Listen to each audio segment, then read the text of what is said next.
Hello students, good morning. In this video we will discuss about class 8th science chapter 5. Chapter 5 हम read कर रहे थे call and petroleum.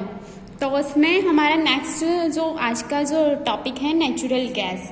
Natural gas के बारे में हम रीड करेंगे. तो देखो, natural gas was formed millions of years ago along with petroleum when microscopic sea plants and elements died and got buried under the sand and mud. यानी कि natural gas जो बनी थी वो बहुत मिलियन सालों पहले बनी थी. कैसे? पेट्रोलियम के अलोंग मीन्स साथ में. पेट्रोलियम के साथ में क्या मिली थी मिलियन सालों पहले? Natural gas. जब क्या होता है कि जो माइक्रोस्कोपिक सी प्लांट्स और एनिमल्स होते हैं, यानी छोटे छोटे से समुद्री जीव या पौधे जो होते हैं वो क्या हो जाते हैं? डाइड यानी मर जाते हैं. और क्या होते हैं? सैंड और मड के अंदर क्या हो जाते हैं? बरीड यानी कि नष्ट हो जाते हैं. तो उनसे फिर क्या प्राप्त किया जाता है? उनसे फॉसिल बन जाते हैं और फॉसिल से जो नेचुरल गैस बनती है. These plants and animals under anaerobic conditions change to gas and petroleum as discussed earlier.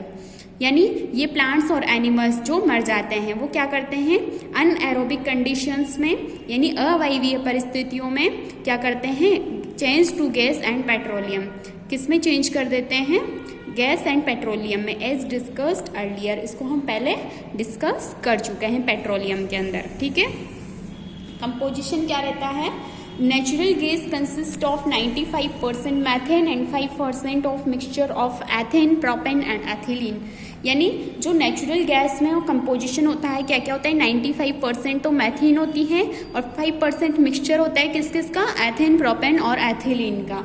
Okay. Occurrence यानी मिलती कहाँ से है, उत्पत्ति कैसे होती है? Natural gas is form trapped between impervious rocks sometimes along with petroleum and sometimes without petroleum. यानी नेचुरल जो गैस होती हैं वो हमें कहाँ पर ट्रैप हो जाती है? ये जो इम्परवियस रॉक्स होती हैं या फिर जो रॉक्स होती हैं, चट्टानें होती हैं, उनके अंदर ट्रैप हो जाती है, फंस जाती है. कौन? Natural gas.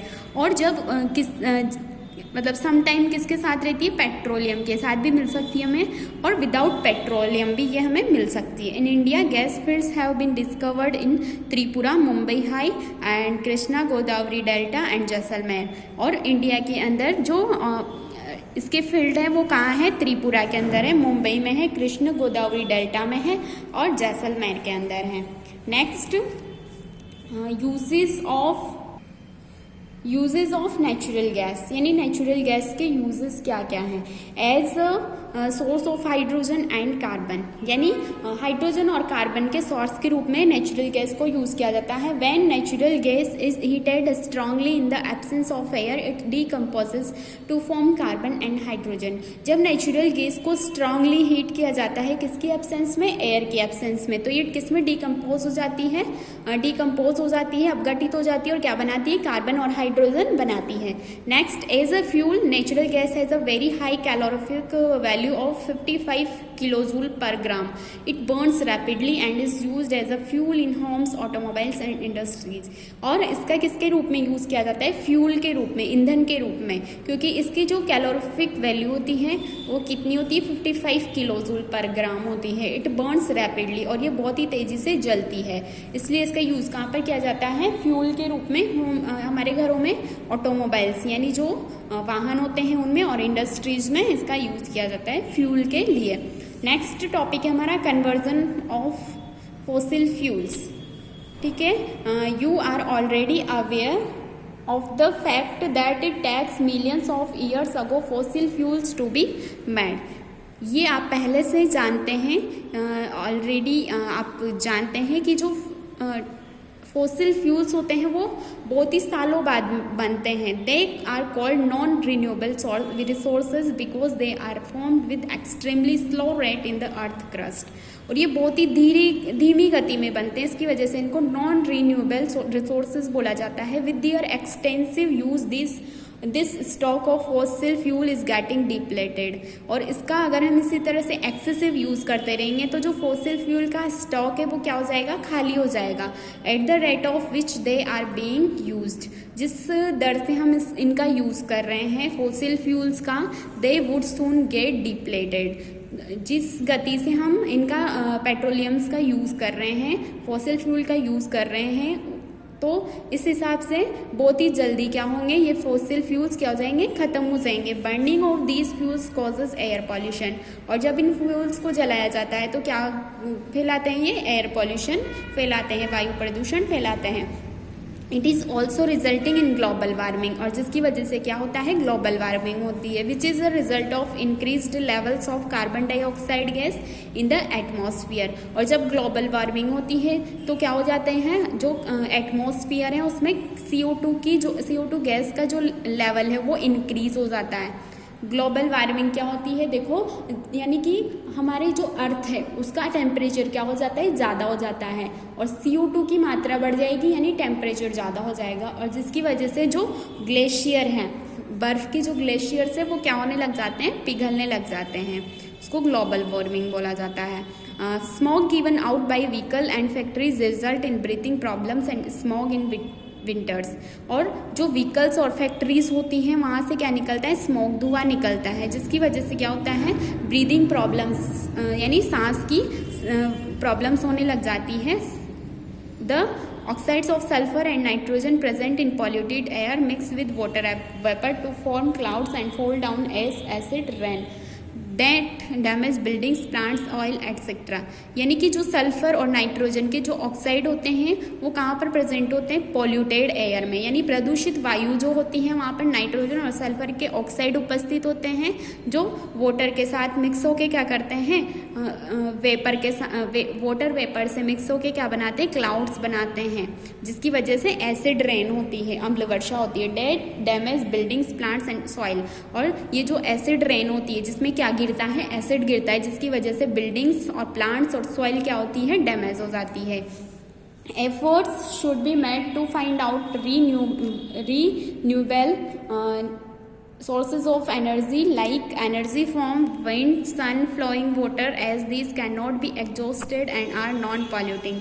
और जो effort should be made to find out, हमें किस का पता लगाने का प्रयास करना चाहिए, रीन्यूएबल सोर्सेज ऑफ एनर्जी, यानी ऊर्जा के जो मतलब ऐसे स्रोत जिनको हम रिन्यू कर सकें, लाइक एनर्जी फ्रॉम विंड, यानी कि हवा से क्या बनाना, energy, sun, flowing water, as these can not be exhausted and are non polluting, यानी जो हवा और जैसे सन वगैरह है, तो ये जो चीज़ें हैं ये क्या है, कभी भी ख़त्म नहीं होती है।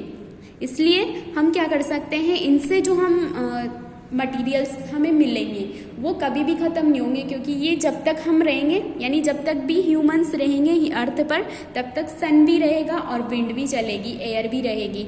इसलिए इनसे जो मटेरियल्स हमें ऑब्टेन होंगे तो वो क्या होंगे, एग्जॉस्टेड नहीं होंगे, can not be exhausted and are non polluting, ना तो इनसे पॉल्यूशन होगा और न ही ये कभी ख़त्म होंगे। The petroleum conservation research association, PCRA, क्या है PCRA की full form, petroleum conservation research association advises people to save fuel, petrol and diesel in the following ways. और इसलिए जो PCRA हैं तो वो पीपल्स को क्या एडवाइज करता है कि हमें क्या करना चाहिए, फ्यूल को सेव करना चाहिए, जैसे पेट्रोल और डीजल को हमें क्या करना चाहिए, सेव करना चाहिए, बचाना चाहिए। किस तरह से, तो यहाँ पर ड्राइव एट मॉडरेट स्पीड, हमें जो ड्राइविंग करते हैं तो वो मॉडरेट स्पीड में, एक मध्यम गति में ड्राइव करना चाहिए। एंश्योर करेक्ट टायर प्रेशर, और टायर का जो प्रेशर है वो करेक्ट होना चाहिए। Switch off the engine at traffic lights, और जब ट्रैफिक लाइट्स जैसे पर हम रुकते हैं सिग्नल्स पर, तो हमें क्या करना चाहिए, इंजन को स्विच ऑफ कर देना चाहिए। Get the vehicle serviced regularly, और व्हीकल की सर्विस क्या करवानी चाहिए, रेगुलरली करवानी चाहिए। Use public transport and bicycle for short distance, और कम दूरी पर जाने के लिए हमें पब्लिक ट्रांसपोर्ट का यूज़ करना चाहिए या बाइसिकल का यूज़ करना चाहिए।